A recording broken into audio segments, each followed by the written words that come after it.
Desde los primeros capítulos del Génesis, el nombre de Caín se pronuncia con peso, temor y misterio. No es solo el primer asesino de la historia, sino el símbolo de una estirpe olvidada, casi borrada de las escrituras. Cuando leemos que Caín mató a su hermano Abel, es fácil pensar que su historia terminó allí, marcada por un crimen sin perdón. Pero, ¿y si te dijera que eso fue solo el comienzo? Que detrás de ese nombre se esconden raíces profundas de un pueblo misterioso que se extendió por la tierra incluso antes del diluvio. Caín no desaparece tras su crimen. Es condenado a vagar, pero recibe una marca divina, una marca que le impide ser asesinado, y eso ya es extraño. ¿Por qué Dios protegería a un asesino? ¿Qué había en la sangre de Caín que necesitaba ser preservado? ¿O qué era lo que Dios quería mantener alejado de los hombres? La respuesta tal vez no esté solo en su castigo, sino en lo que construye después.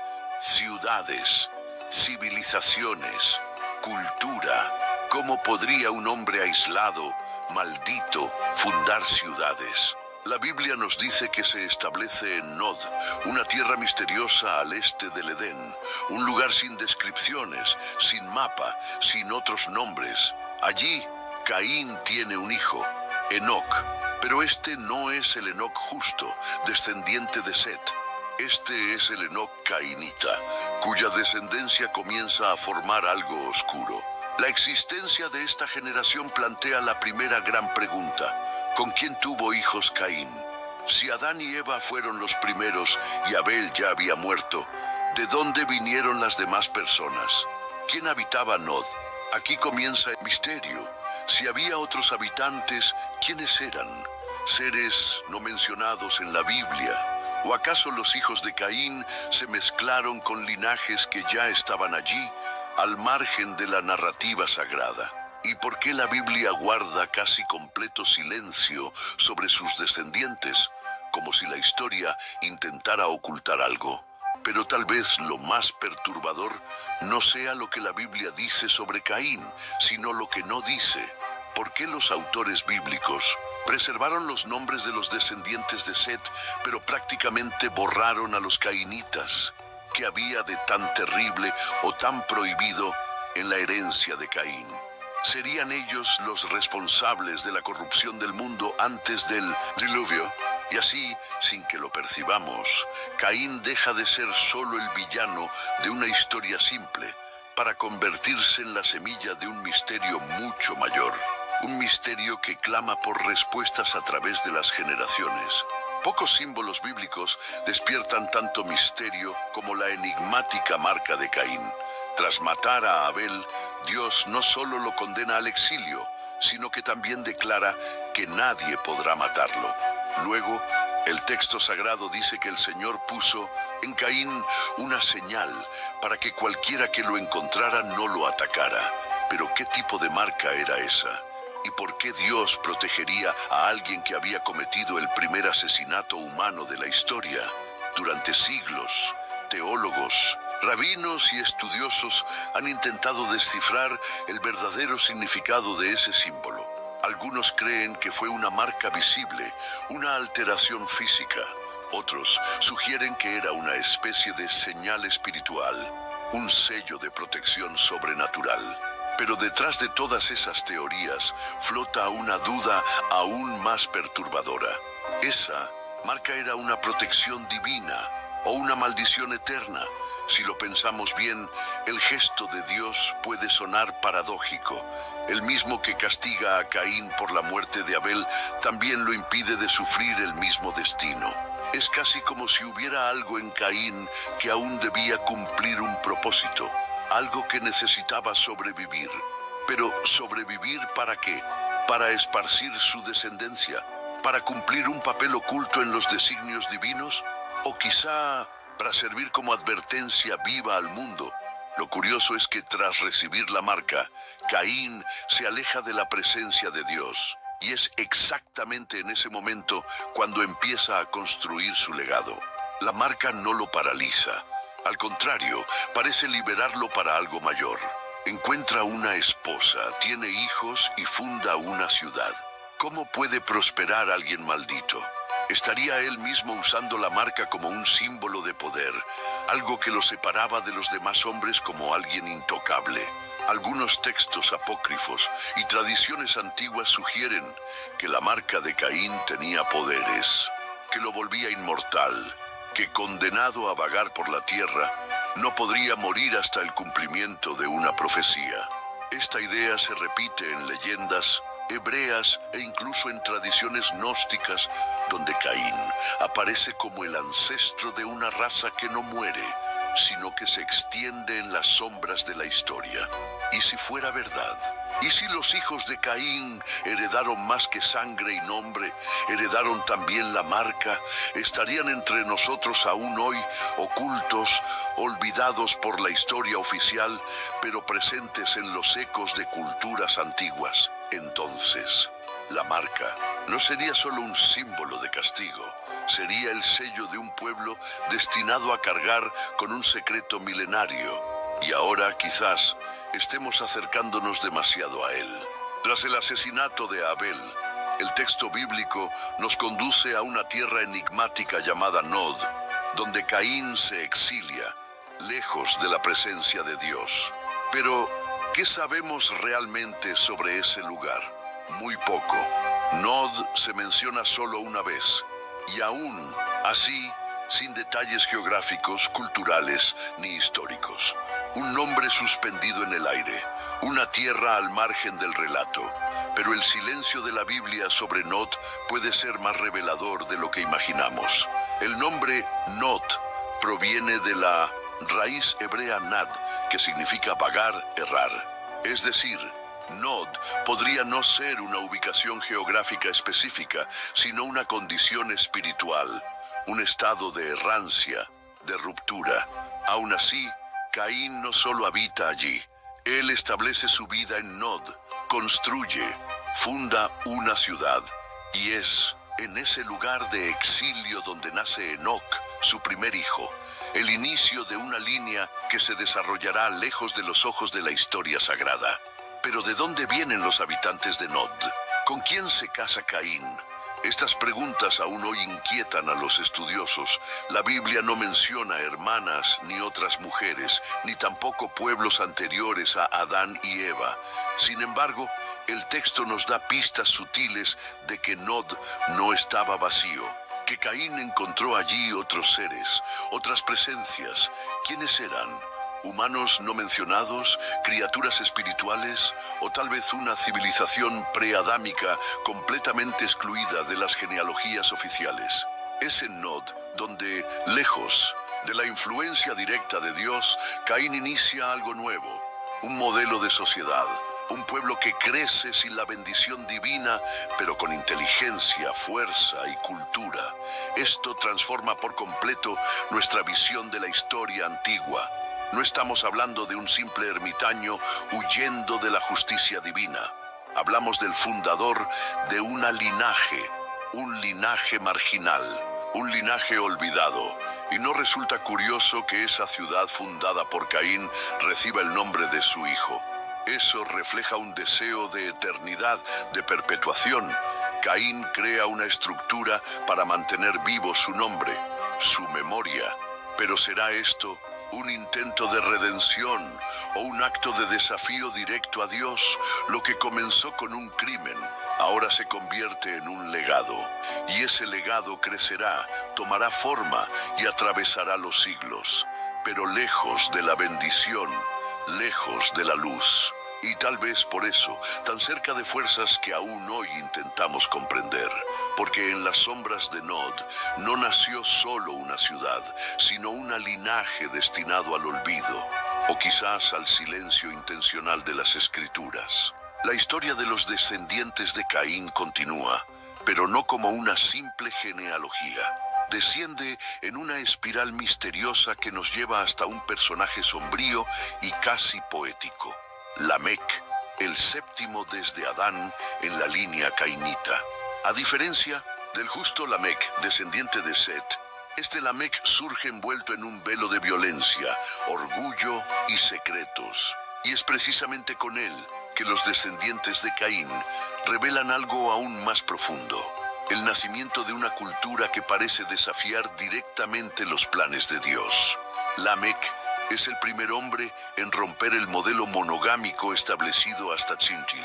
Entonces, toma 2 esposas, Ada y Silá, un detalle que parece pequeño, pero que lleva una simbología fuerte: la fragmentación del orden, la ruptura con el modelo original. De sus esposas nacen hijos que no solo heredaron la sangre de Caín, sino también dones extraordinarios. Jabal, padre de los que habitan en tiendas y crían ganado; Jubal, padre de los que tocan el arpa y la flauta; y Tubal-Caín, forjador de todo instrumento cortante de bronce y hierro. Estos nombres son como ecos de un pueblo que comenzó a moldear el mundo con ciencia, arte y guerra. No solo estaban sobreviviendo, estaban construyendo civilizaciones, dominando territorios, creando tecnologías. Si los hijos de Set estaban dedicados a invocar el nombre de Dios, los hijos de Caín parecían buscar el dominio de la tierra, la autonomía total, la autosuficiencia. Pero es Lamec quien nos deja uno de los textos más enigmáticos del Génesis, un poema sombrío, donde confiesa haber matado a un hombre por haberlo herido y a un joven por haberlo golpeado.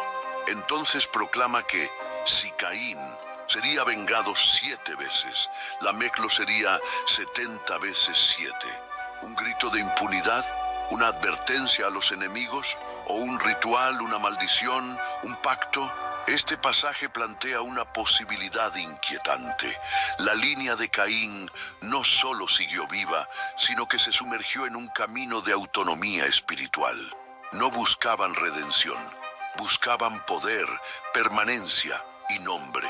Es aquí donde los hijos de Caín se convierten simbólicamente en los hijos de las tinieblas. No por ser malos en esencia, sino por estar alejados de la presencia de Dios, por vivir en los márgenes, por crear sus propias leyes, sus propios artes, sus propias armas. La civilización cainita crece en las sombras y con ella resurge una pregunta inquietante. ¿Será que estos pueblos no solo existieron, sino que también influyeron profundamente en el mundo antes del diluvio? Y aún más, ¿será que su herencia nunca desapareció por completo? Si volvemos nuestros ojos a los días anteriores al diluvio, veremos que la Biblia nos ofrece solo una breve descripción de cómo era el mundo en aquella época. Menciona la corrupción, la violencia, la degeneración moral, pero lo que pocos perciben es que esas tinieblas pueden estar directamente ligadas a la expansión del linaje de Caín y a sus enigmáticas ciudades, ahora perdidas en el tiempo. Sí, porque Caín no solo tuvo hijos, él construyó estructuras, organizó sociedades, y si fundó una ciudad llamada Enoc en honor a su hijo, ¿quién puede asegurar que sus descendientes no levantaron otras más? ¿Dónde están esas ciudades? ¿Qué tipo de cultura floreció en ellas? ¿Y por qué los textos sagrados las silencian con tanto rigor? Tal vez porque lo que allí se desarrolló no fue solo un proyecto humano, sino algo que amenazaba el plan divino. La arqueología moderna ha encontrado indicios de civilizaciones avanzadas que parecen haber existido mucho antes de lo que sugiere la cronología bíblica tradicional. Monumentos ciclópeos, ruinas megalíticas, tecnologías inexplicables.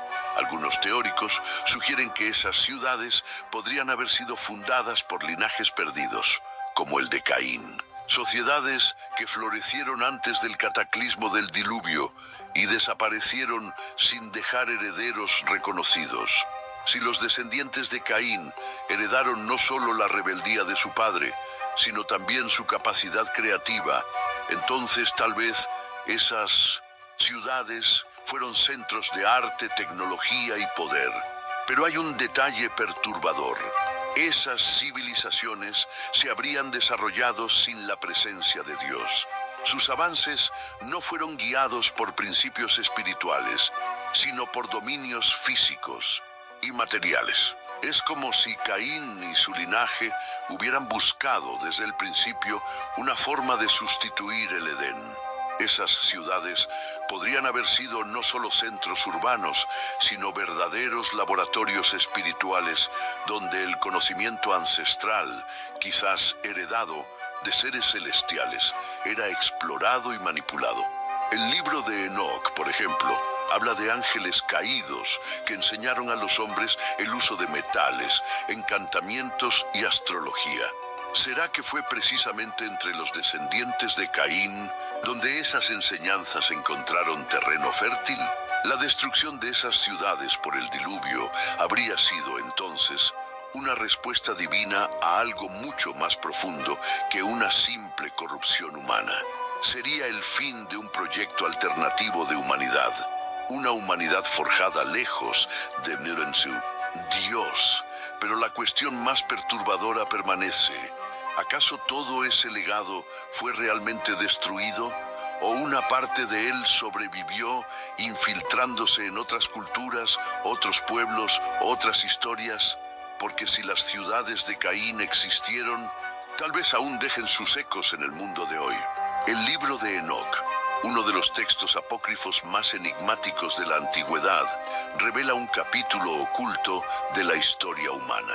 En él se nos presentan los vigilantes, ángeles que descendieron a la tierra y se unieron a las hijas de los hombres, dando origen a una raza de gigantes conocidos como los Nefilim. Pero hay un detalle intrigante. Esos vigilantes no descendieron para todos, sino para un grupo específico de humanos. La pregunta es inevitable. ¿Serían los descendientes de Caín ese grupo escogido? Los vigilantes no solo se unieron a las mujeres humanas, también enseñaron secretos prohibidos, metalurgia, encantamientos, astrología, magia, uso de hierbas, conocimientos que coinciden con las habilidades descritas entre los hijos de Lamec, descendientes directos de Caín. Tubal-Caín, por ejemplo, es un forjador de metales, habilidad que el libro de Enoc atribuye a los vigilantes.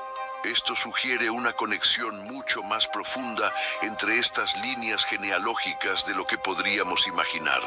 ¿Y si la civilización de Caín fue la primera en recibir ese conocimiento celestial? ¿Y si la marca de Caín no era solo un signo de protección, sino una identificación espiritual que permitía a los vigilantes reconocer su linaje?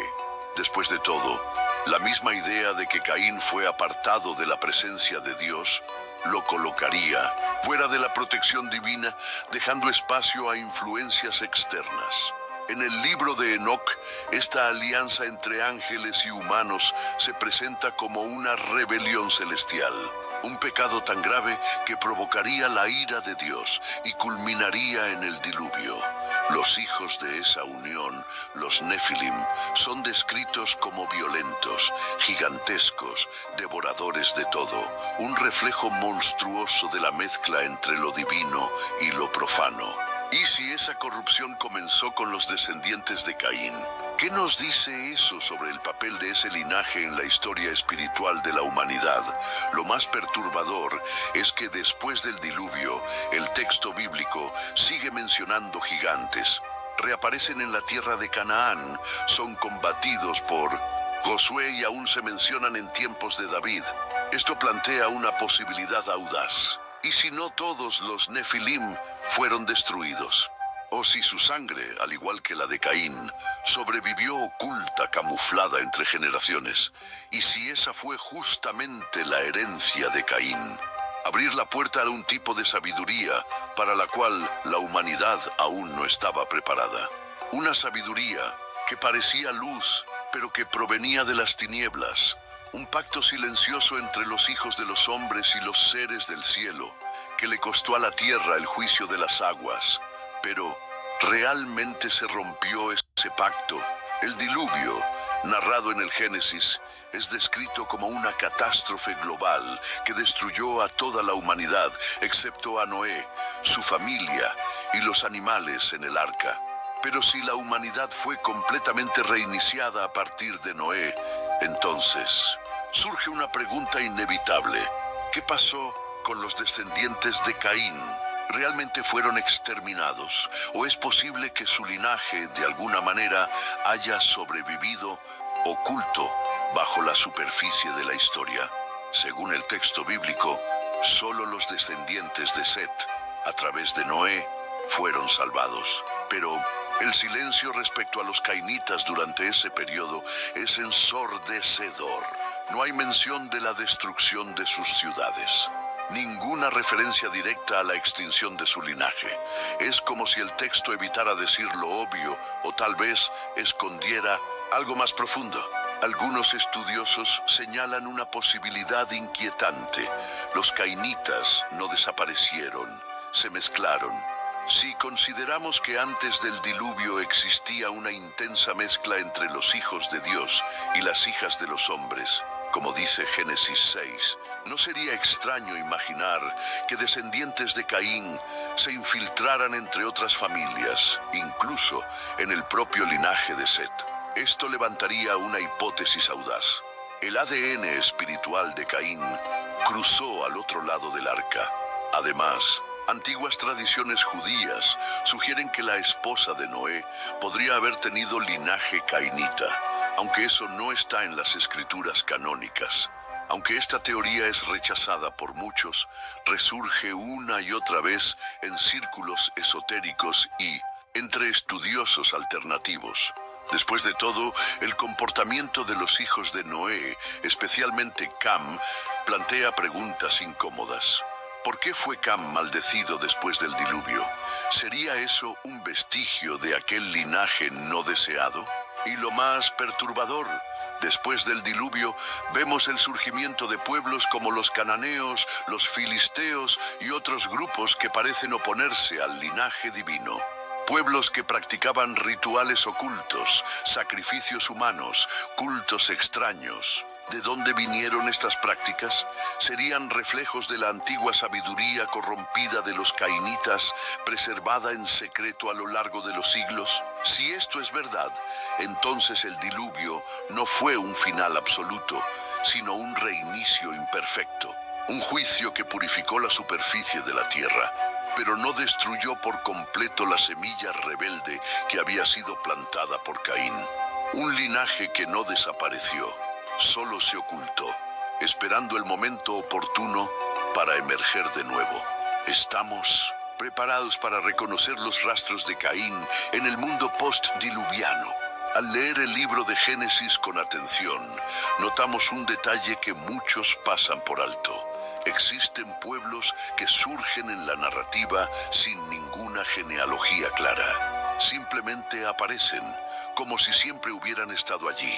Son los llamados pueblos sin origen, y tal vez estén vinculados a un misterio aún más profundo, un rastro de la descendencia de Caín oculto entre las naciones de la antigüedad. Pueblos como los cananeos, los refaítas, los semitas, los horeos, entre otros, son mencionados en Génesis como ya establecidos, con tierras, estructuras e incluso gigantes entre ellos. Pero si la tierra había sido purificada por el diluvio y repoblada solo por los hijos de Noé, ¿cómo explicar la aparición de civilizaciones enteras tan poco tiempo después? ¿De dónde vinieron estos pueblos?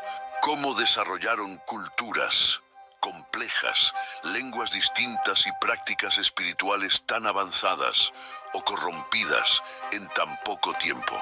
Estos grupos aparecen como antagonistas de los descendientes de Sem, y muchos de ellos son retratados como portadores de una cultura extraña, peligrosa e idólatra. ¿Sería esto un reflejo de la herencia espiritual de Caín, ahora camuflada entre los pueblos paganos? Existe una hipótesis cada vez más discutida entre estudiosos alternativos. Los pueblos sin origen podrían ser descendientes directos o indirectos de los cainitas, sobrevivientes ocultos del diluvio. Un ejemplo curioso es el de los kenitas, una tribu que aparece en conexión con los madianitas y que algunos investigadores creen que desciende de Caín. No son cananeos ni israelitas, pero parecen existir en los márgenes, entre lo sagrado y lo profano. El mismo Jetro, suegro de Moisés, era madianita y sacerdote. ¿Qué tipo de culto practicaba antes de reconocer al Dios de Israel? Había heredado tradiciones mucho más antiguas y lo más inquietante. Muchos de estos pueblos tenían un conocimiento espiritual y ritual sumamente avanzado. Rituales de sangre, magia, sacrificios humanos, astrología, prácticas que evocan las enseñanzas atribuidas a los vigilantes. ¿Sería esta otra pista de que las civilizaciones postdiluvianas llevaban consigo trazos del antiguo pacto caído? El texto bíblico, con su precisión selectiva, parece dejar estos detalles entre líneas, como si quisiera que solo los ojos atentos percibieran lo que ha sido dejado en las sombras. Pero al conectar los puntos, emerge una narrativa oculta. La semilla de Caín no fue totalmente destruida, solo cambió de nombre, de rostro, de lengua, pero siguió influyendo en el destino de la humanidad. Y si los pueblos sin origen fueran, en verdad, los hijos olvidados de un pasado que la Biblia susurra, pero no revela por completo. A lo largo de la historia, la influencia de los pueblos cainitas pudo haberse extendido mucho más allá de su genealogía física. Lo que comenzamos a percibir es que la verdadera herencia de Caín tal vez no esté solo en la sangre, sino en algo más profundo, más invisible, un ADN espiritual, una esencia que atraviesa culturas, creencias y naciones, moldeando sociedades enteras bajo un paradigma oculto. Vivir sin Dios, construir sin Dios, dominar sin Dios. Piensa en los grandes imperios de la antigüedad: Babilonia, Egipto, Asiria.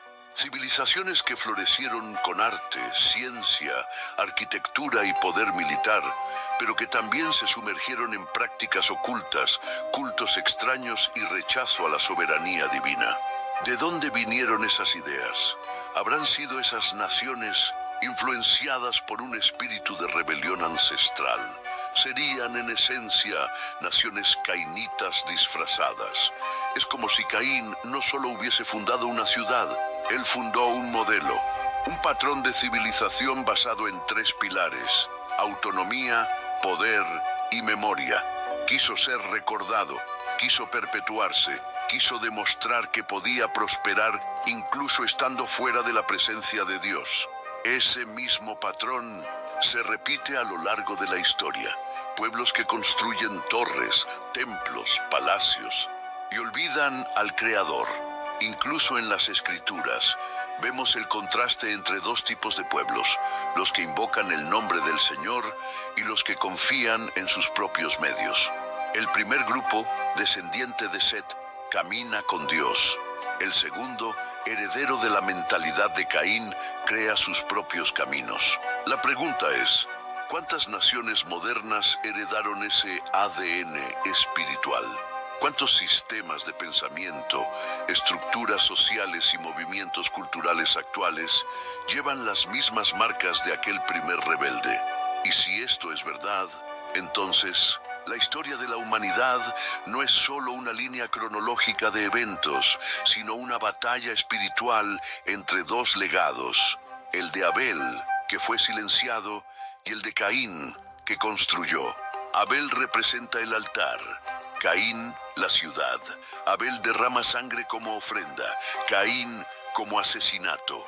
Y entre esos 2 extremos el mundo gira, siempre intentando decidir a quién le pertenece su lealtad. Incluso en los tiempos del Nuevo Testamento, el espíritu de Caín resurge. Judas, el traidor, es comparado con él.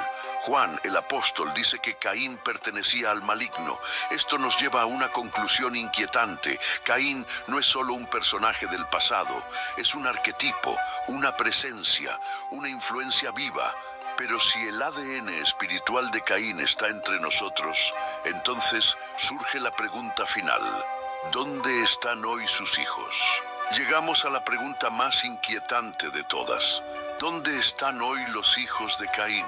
Si su linaje sobrevivió a través de los siglos, mezclado, camuflado, renombrado, entonces es posible que los descendientes de Caín no sean solo personajes olvidados de un pasado distante, sino protagonistas silenciosos de la historia contemporánea. Pero ¿cómo identificarlos? No llevan apellidos bíblicos ni marcas visibles, no viven en ciudades llamadas Enoc, ni levantan altares de bronce a la vista de todos. Pero tal vez, solo tal vez, estén entre las naciones, instituciones, movimientos e ideologías que perpetúan el mismo espíritu que Caín inauguró: autonomía extrema, orgullo humano, tecnocracia espiritual y un rechazo velado a la presencia divina. El espíritu de Caín se manifiesta en sociedades que veneran al hombre como medida de todas las cosas, que ven el progreso como un fin en sí mismo, que reemplazan lo sagrado por lo científico, lo eterno por lo material, donde el templo es el mercado, el altar es la vanidad y el sacrificio es el prójimo. Si Caín mató a Abel para consolidar su posición, entonces toda estructura que se sostiene con sangre inocente, ya sea en guerras, manipulaciones o injusticias, lleva su firma. Pero hay algo aún más sutil. Los hijos de Caín pueden no saber quiénes son. Pueden vivir bajo otros nombres, otras historias, otras narrativas.